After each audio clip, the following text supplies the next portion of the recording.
seorang wanita Las Vegas yang mengaku perawat terbukti sebagai tersangka penipu yang diduga memberi resep palsu pada anak penderita diabetes. Dan ternyata seorang perawat sekolah yang membantu mengungkap semua ini. Saatnya menelusuri kasus yang sangat aneh ini. Selamat datang di Sidebar dari Law and Crime, saya Jesse Weber. Minggu lalu, Kepolisian Metropolitan Las Vegas menangkap Crystal Scott yang berusia 44 tahun. Menuduhnya memungut ratusan dolar untuk layanan diabetes concierge bagi anak-anak. Ya, masalahnya adalah dia sama sekali tidak memiliki izin medis, telah tuduhannya. Tipu daya yang diduga ini melibatkan berbohong kepada orang tua, anak-anak, dan sistem sekolah. Sekarang dia menghadapi lebih dari 70 dakwaan pidana, 50 diantaranya kejahatan berat, menurut catatan pengadilan Clark County, Nevada. Untuk membantu saya menguraikan apa yang sekali lagi merupakan kasus yang sangat aneh dan lebih memahami kemungkinan strategi pembelaan di sini. Ya, selamat datang pengacara kriminal Vegas, Michael Trano. Terima kasih sudah meluangkan waktu, senang bertemu Anda. Tentu saja, senang juga bertemu dengan Anda. Ya, sekarang itu Crystal telah soal purakan seksual kasus persyaratan palsu belakangan ini. Apakah secara umum ada kesalahpahaman dalam pembelaan ada lisensi? Saya tidak ada soal. Kita akan membahas detailnya, tapi biasanya ada pembelaan untuk kasus seperti ini. Selalu ada pembelaan, dan dalam kasus ini, pembelaan akan berbeda-beda. Maksud saya, ini mungkin hanya soal mitigasi murni terkait apa sebenarnya niatnya. Saya pernah menangani kasus serupa. Baru-baru ini terjadi kasus praktik kedokteran gigi ilegal, sesuatu yang jarang terdengar. Dan saya berada di bisnis tersebut. Secara umum, kode kriminal dan undang-undang menafsirkan secara luas bahwa di bidang keperawatan, kedokteran gigi, atau medis lainnya, tanpa lisensi spesifik dari Dewan Negara Bagian dan Lokal, Anda tidak boleh melakukan tindakan langsung. Jadi, itu adalah tantangan besar untuk dilewati jika Anda mau dari sudut pandang pembelaan tanpa lisensi-lisensi spesifik tersebut. Ini adalah jalan. Kami sebenarnya melakukan hal yang baik. Kami membantu orang-orang. Kami hanya tidak bisa melakukannya melalui jalur yang benar. Hei, kami sudah menyiapkan segalanya untuk mencoba mendapatkan lisensi. Kami cerdas dalam proses mendapatkannya, tapi kami tetap membantu orang-orang. Saya bisa menghadirkan orang-orang yang akan maju dan berkata saya membantu mereka. Atau itu tidak berarti apa-apa.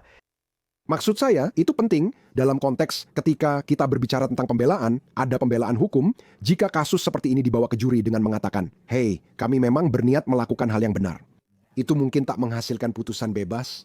Maksud saya, itu akan sulit dalam banyak aspek, tapi saya rasa itu pasti akan membantu dalam hal pembelaan, seperti yang sudah saya katakan sebelumnya terkait mitigasi saat Anda berbicara dengan jaksa, karena seperti yang Anda tahu. Dan saya yakin penonton Anda juga tahu, karena mereka menonton jaringan hukum dan kriminal, jaksa memiliki otoritas yang sangat besar, dan mereka bahkan memiliki kebebasan yang lebih besar lagi dalam hal apakah akan membuat tawaran atau tidak, serta tawaran seperti apa dan parameter dari tawaran tersebut. Jadi jika penasihat hukumnya bisa, dan saya bayangkan akan mengajukan faktor-faktor yang meringankan, kita sudah tahu bahwa dia telah mengabdi untuk negara kita dengan terhormat. Dia diberhentikan dengan hormat dan menerima tunjangan disabilitas dari Angkatan Darat. Setahu saya, dia tidak punya riwayat kriminal. Faktor-faktor tersebut ditambah dengan, seperti yang Anda katakan, upaya untuk membantu jika mereka bisa menunjukkan dan membuktikan bahwa tidak ada korban yang diduga dalam kasus ini benar-benar terluka, maka menurut saya itu akan sangat membantu dalam menyusun pembelaan dari aspek mitigasi agar dia bisa menerima tawaran yang adil dan masuk akal. Mari bahas kasus Scott ini secara spesifik, oke? Menurut media berita Las Vegas 8 News Now yang meninjau laporan penangkapan Scott, penyelidik menulis bahwa Scott dengan mengaku palsu sebagai perawat terdaftar mendapat kepercayaan dari keluarga rentan yang bergantung padanya untuk perawatan medis anak-anak mereka dengan diabetes. Scott memberikan jaminan palsu pada orang tua, apotek, dan pejabat sekolah tanpa lisensi profesional atau pengawasan medis. Jadi menurut detektif Las Vegas Metropolitan Police Department, Scott melakukan konsultasi medis. Dia menulis perintah perawatan. Dia memungkinkan insulin dan obat-obatan lain diberikan kepada setidaknya 12 anak. Itu tuduhan utama di sini. Michael, kamu tahu perawatan diabetes bisa sangat rumit, terutama pada anak-anak.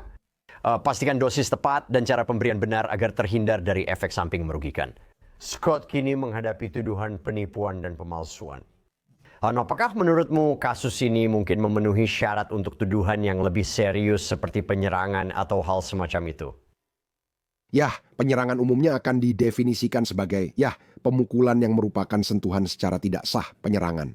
Kami punya pandangan berbeda, tapi apakah itu ancaman kekerasan bagimu? Misalnya, jika saya mengayunkan tangan untuk memukulmu tapi meleset dan kamu merasa takut, itu sudah termasuk penyerangan. Atau, jika saya mengeluarkan senjata api dan menunjukkannya kepadamu sambil memberikan tatapan seperti, "Hei, kamu tahu apa yang akan terjadi selanjutnya?" Itu adalah penyerangan dengan senjata mematikan. Tidak ada syarat harus menyentuh. Dalam contoh ini, lebih ke pemukulan, yaitu menyentuh orang lain tanpa izin. Jadi, dengan sendirinya, setiap sentuhan yang tidak sah sekecil apapun, dorongan ringan jika kamu mau, atau dorongan keras. Saya pernah menangani kasus klien menumpahkan anggur suhu ruangan ke orang lain dan didakwa pemukulan, yaitu sentuhan tidak sah atau menyinggung. Itu khususnya adalah pelanggaran ringan. Lalu jika kamu menambahkan aspek bahwa jika anak-anak terlibat dan ada pemukulan serta anak, maka itu bisa menjadi tuduhan pelecehan dan penelantaran anak. Terkait tuduhan berat, saya tidak punya informasi atau pengaduan, juga belum ada tuduhan seperti pemukulan dengan luka serius. Jika negara bagian dapat membuktikan bahwa salah satu dari korban anak yang diduga ini mengalami cedera sampai pada tingkat yang dianggap sebagai luka fisik yang serius menurut Undang-Undang Nevada, mereka bisa menambahkan tuduhan tambahan. Tapi saat ini, apa yang dia hadapi sudah sangat serius. Jadi, apakah situasinya bisa menjadi lebih buruk? Apakah mereka bisa menambahkan tuduhan tambahan? Tentu saja. Tapi dia sudah pasti punya pertarungan besar di depannya. Pertanyaan yang mungkin banyak orang pikirkan saat mendengar ini adalah, oke, bagaimana Scott bisa memberikan perawatan dan obat-obatan jika dia tidak memiliki izin medis? Ya, itu pertanyaan wajar kan? Menurut KLAS dan laporan penangkapan, dia diduga memakai identitas 2 dokter berizin dan nomor izin perawat yang tampaknya bekerja di rumah sakit setempat. Dia juga diduga memalsukan tanda tangan dokter dan setidaknya 24 resep terpisah. Ketika polisi menangkap Scott, mereka dilaporkan menemukan berbagai obat, termasuk pompa insulin, obat suntik, formulir laboratorium kosong atas nama dokter, formulir laboratorium yang sudah diisi, semuanya diduga sekali lagi berada dalam kepemilikan Scott. Menurut KLAS, Sure Michael mereka bilang, kepemilikan itu 9/10 dari hukum. Maksud saya, itu cukup memberatkan. Saya kembali ke pembelaan. Jika itu ada dalam penguasaan, kepemilikan, atau di bawahnya, apa penjelasannya? Apakah maksudnya bagaimana penegak hukum menemukannya? Apakah ini karena surat perintah penggeledahan? Apakah ada masalah rantai penguasaan barang bukti yang bisa mereka perdebatkan? Ya, tentu saja.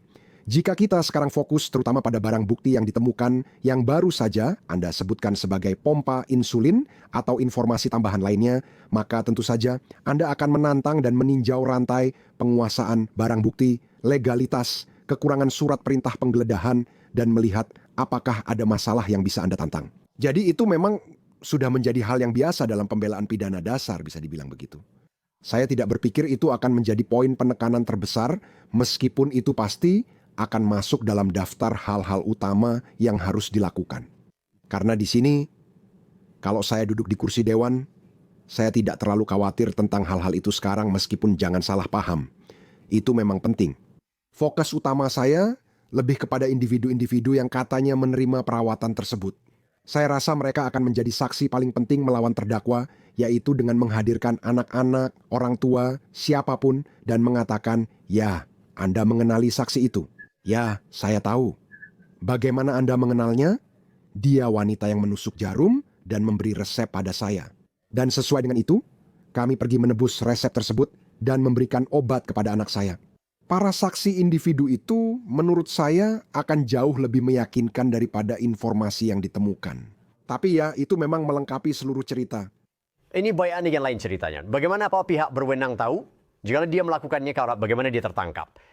Media lokal melaporkan penyelidikan dimulai akhir September setelah kepala perawat distrik sekolah Clark County menelepon polisi karena merasa ada yang tidak beres.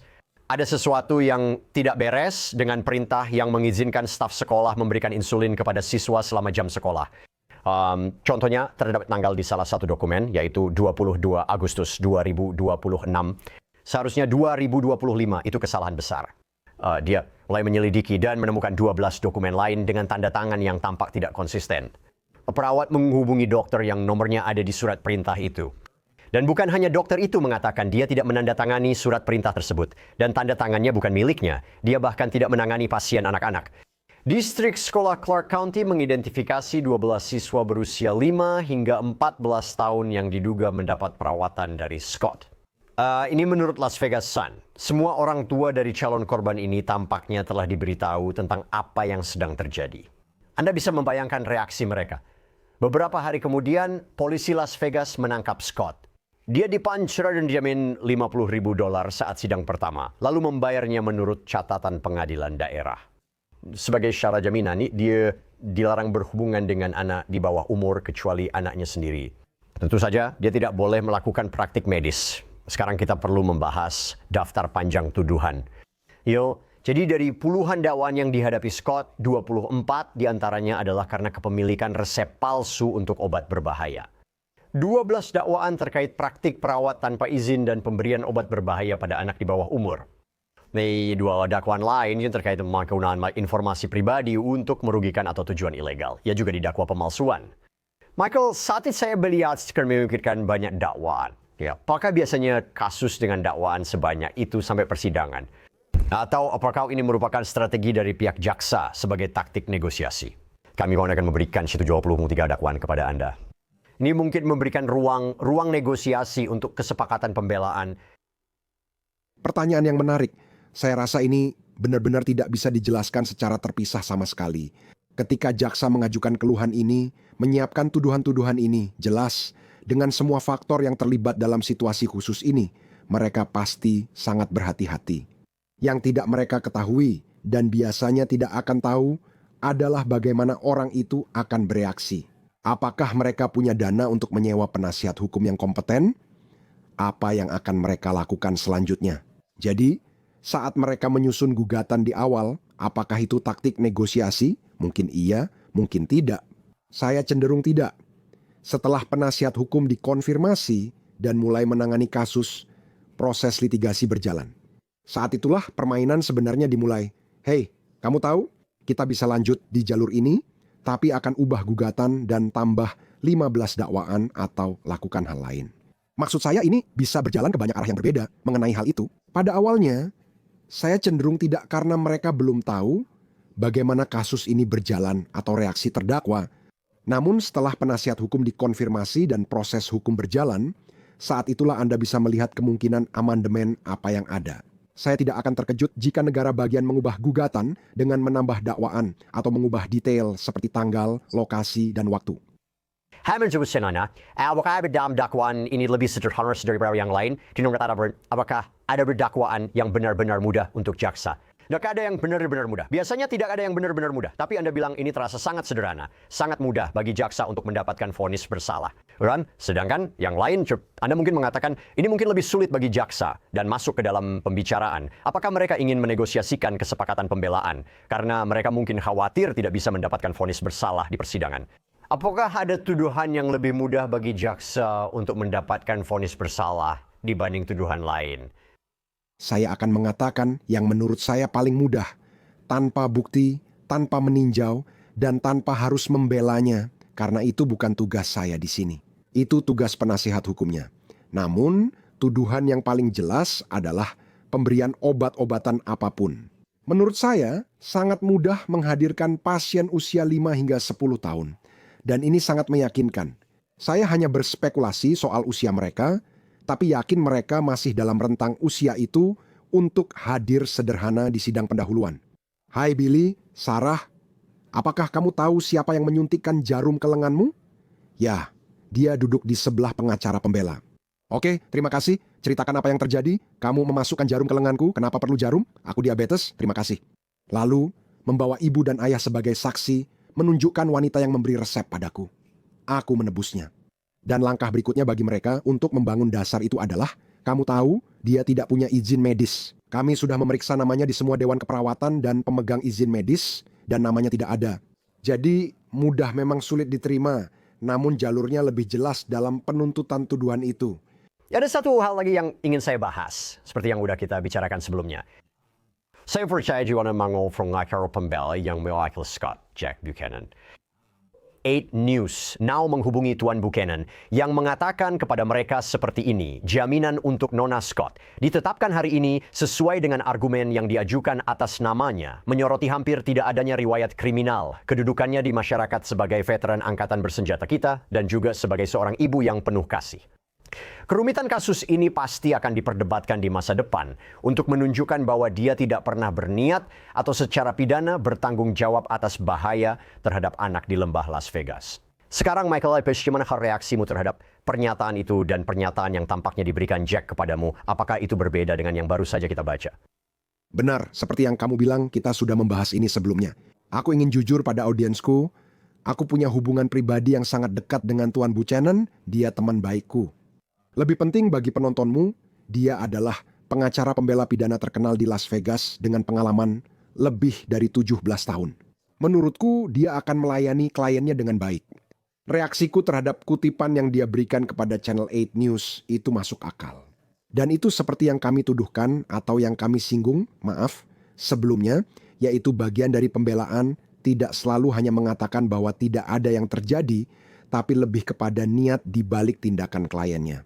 Menurut saya, jika membaca di antara barisnya, saya belum bicara dengannya soal kutipan itu, tapi saya sudah membacanya sebelum percakapan ini. Bagi saya, itu artinya hanya belum saatnya. Jangan mengambil semuanya secara mentah-mentah, tapi dia ingin masyarakat tahu sekarang bahwa tidak ada satupun dari pasien-pasien ini yang secara fisik atau mental dirugikan oleh dugaan tindakan tersebut. Menurut saya, itu sangat penting di konteks ini. Dan pernyataan yang dia berikan kepada Anda, apakah itu memberikan informasi lebih lanjut? Ya, saya senang membacakan itu untuk Anda. Saya berbicara dengan Tuan Buchanan kemarin, memberitahu bahwa saya akan tampil di acara ini dan ingin tahu apakah dia punya komentar atau kutipan yang ingin dia sampaikan kepada Anda atau para pendengar. Dan pernyataan serta kutipannya adalah, penyelidikan kami terhadap tuduhan ini masih dalam tahap awal, dan niat kami adalah untuk membela dia dengan sungguh-sungguh di setiap tahap proses hukum yang kami perkirakan akan berlangsung selama beberapa bulan. Mengerti. Oke, sangat masuk akal. Mari kita bicarakan hal ini. 8 News Now melaporkan Scott terkait bisnis Glucose and Glow yang menurut penegak hukum tidak memiliki izin usaha sah. Laporan tersebut berlanjut bahwa bisnis itu menawarkan layanan concierge diabetes, layanan penurunan berat badan, dan terapi infus. Situs web perusahaan tersebut tampaknya telah diatur menjadi privat, sekarang tidak bisa lagi diakses tanpa login. Media News 3 Las Vegas berbicara dengan seseorang yang mengaku sebagai manajer Town Square Las Vegas, lokasi bisnis tersebut. Manajer menyatakan Scott adalah mantan penyewa.